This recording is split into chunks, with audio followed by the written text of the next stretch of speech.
la chose à savoir par rapport à ce qui se passe en ce moment même en Australie. Alors comme tu le sais déjà, l'Australie brûle, et pas qu'un peu. Ça brûle, et ça brûle, et ça brûle. On va savoir pourquoi on n'a toujours pas arrêté ce feu. Il y a plein d'histoires de complot derrière, des choses qui se disent, des choses qui semblent un peu floues sur les aspects du sol brûlé, ce qu'il se passe en dessous du sol. Et là tu dis, ah tiens, ça n'a pas brûlé pour rien. Ça a brûlé pour qu'on puisse exploiter le sol d'en dessous. Pour qu'on ait une raison légale de dire, on va pas couper la forêt, on peut directement exploiter les sous-sols. C'est une version qui semble très probable. Ce dont j'ai envie d'exprimer aujourd'hui, c'est quelque chose de légèrement différent. Il y a beaucoup de personnes qui sont outrées. Il y a quelques semaines de ça, il y avait plus de 500 millions d'animaux morts dus au feu et les gens étaient là en mode 500 millions. Alors déjà, chose qu'il faut savoir, c'est quand on parle de chiffres comme ça, de centaines et de centaines de millions ou de plusieurs milliards, on arrive à comprendre le chiffre, on arrive à visualiser le chiffre, mais c'est quelque chose que le cerveau humain ne peut pas concevoir parce qu'il n'a pas été confectionné pour comprendre cela. On peut compter, mais compter n'est pas comprendre.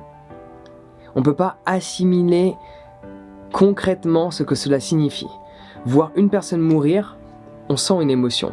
Voir 10 personnes mourir, on ressent une émotion. Mais savoir que des millions de personnes, on n'arrive même pas, on ne peut pas le concevoir. Notre cerveau n'a pas été fait ainsi. Parce que ces résultats, ces chiffres sont basés sur les informations qu'on reçoit via internet. Si on vit dans le monde de tous les jours, sans l'information, on vit dans la campagne, on vit dans la forêt, on ne peut pas savoir, on sait juste ce qui s'est passé, ce qu'il y a en face de nous, ou ce que le voisin nous raconte. Mais sans qu'il y ait une information globale, mondiale, internationale, le voisin qui est à côté de nous ne peut pas nous raconter qu'il y a des millions, parce que le terme million n'existe pas.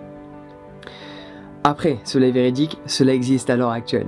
Je voulais juste ouvrir cette parenthèse sur le fait que notre cerveau ne peut pas pleinement comprendre l'immensité de ce que c'est. On peut avoir une idée, mais on ne peut pas confectionner des millions d'animaux morts. Parce que même si on imagine des millions d'animaux morts, en fait, ce que l'on imagine avec notre pensée, c'est uniquement maximum des milliers d'animaux morts. Tu ne peux pas visualiser 1 million d'animaux morts. Ton cerveau ne te permet pas de le faire.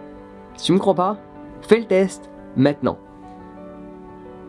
Ou même 1 million d'animaux vivants, visualise-les. C'est impossible. Notre cerveau n'a pas été conçu ainsi.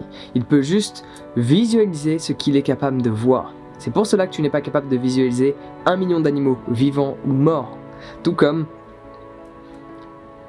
10 millions, 100 millions, etc. Alors que tu peux très bien visualiser avec beaucoup d'attention sans animaux. Ça va être compliqué, mais tu peux te débrouiller d'arriver à en visualiser concrètement.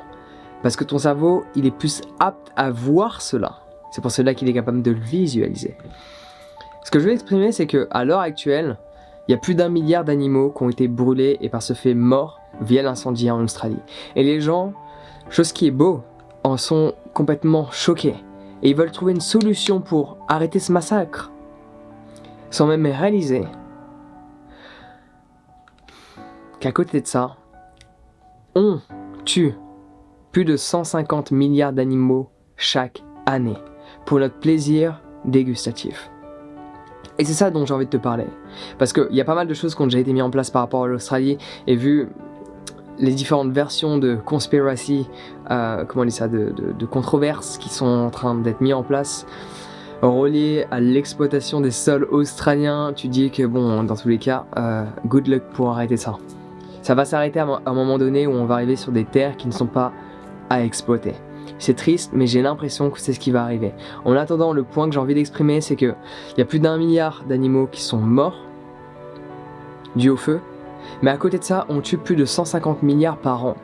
À nouveau, c'est quelque chose qu'on ne peut pas concevoir. La différence entre 1 et 150, on sait que c'est 150 fois plus. Mais pour notre cerveau, ça reste incompréhensible. On sait juste que c'est énorme, énormissime, qu'on ne peut même pas le définir avec des mots.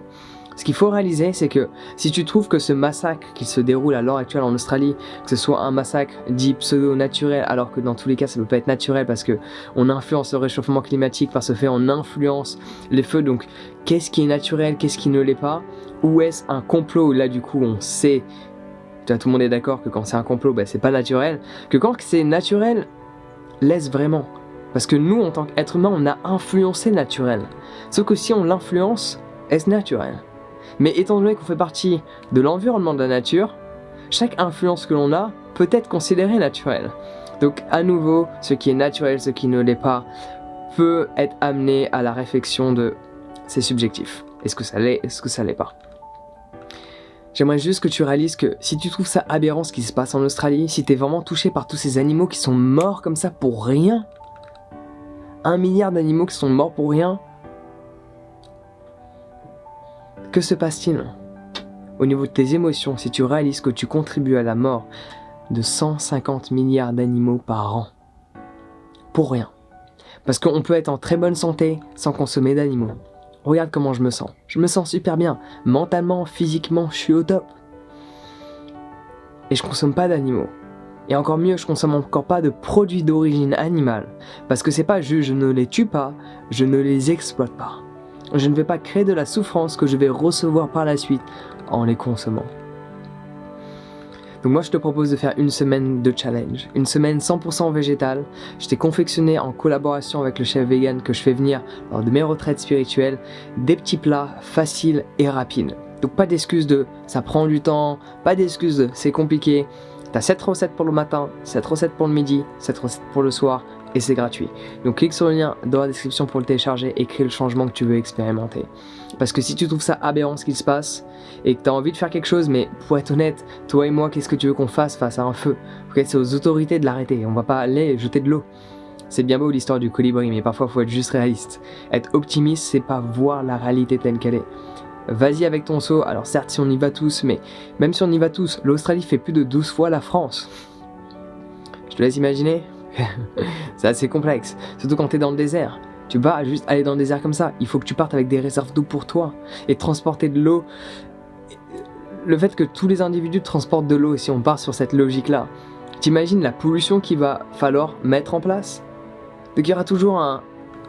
Comment on dit ça en français? Il y aura toujours un effet inverse à ce qu'on peut apporter comme aide.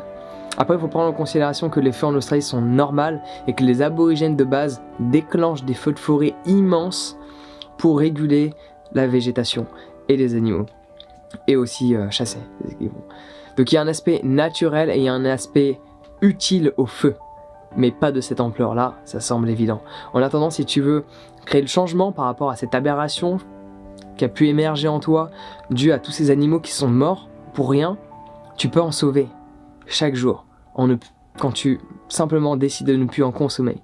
Et je donne cette opportunité de faire le test pendant une semaine, voir comment tu te sens, de réaliser que, effectivement, je me sens bien, j'ai la patate, je rayonne, j'ai plein d'énergie, et je réalise que j'en ai pas besoin pour être en bonne santé. Et encore mieux, je te recommande de faire des prises de sang en consommant tous les plats que je t'ai recommandés, pour que tu puisses voir que tu as tous les nutriments qui te sont nécessaires pour être en bonne santé. Par ce fait, par la suite, une fois que tu as confirmation de comment tu te sens, de tes prises de sang, tu peux continuer sur cette lancée et créer le changement que tu veux vraiment voir sur cette planète. Et ça, tu peux le faire. Donc ne sois pas aberré parce qu'il y a 1 milliard d'animaux qui sont morts. Parce que 1 milliard, c'est rien par rapport à 150 milliards par an. J'ai toujours eu cette manière de voir les choses. C'est bien beau de vouloir sauver ces 1 milliard. Bon, ils sont morts, donc tu ne peux pas les sauver. Mais c'est bien beau d'avoir envie de faire quelque chose pour ça. Mais en soi, la préoccupation ne devrait pas être là. La préoccupation devrait être au pilier central. Là où il y a le plus d'impact. Tu vois, si tu penses à l'environnement, si tu penses à tout ce qui est pollution de manière générale, c'est pas parce que tu vas moins prendre ta voiture que les choses vont changer. Arrête de consommer de la viande rouge, la viande bovine, et là tu crées le changement. Si tu veux détruire une maison, n'enlève pas les tuiles sur le toit. Va au niveau des fondations, prends une masse et tape dessus. Va falloir voir où est la priorité, voir là où on peut créer le plus gros changement. Tu penses à l'environnement, arrête la viande bovine. Il y a plein d'autres choses que tu peux mettre en place, mais ce qui pollue le plus, c'est ça.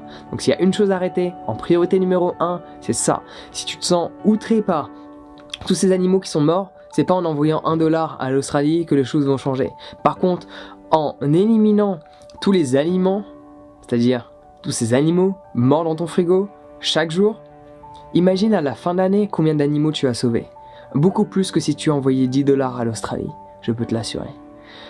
Donc télécharge mon guide de recettes 100% végétales et faites avec amour en cliquant sur le lien dans la description si tu veux du moins créer le changement.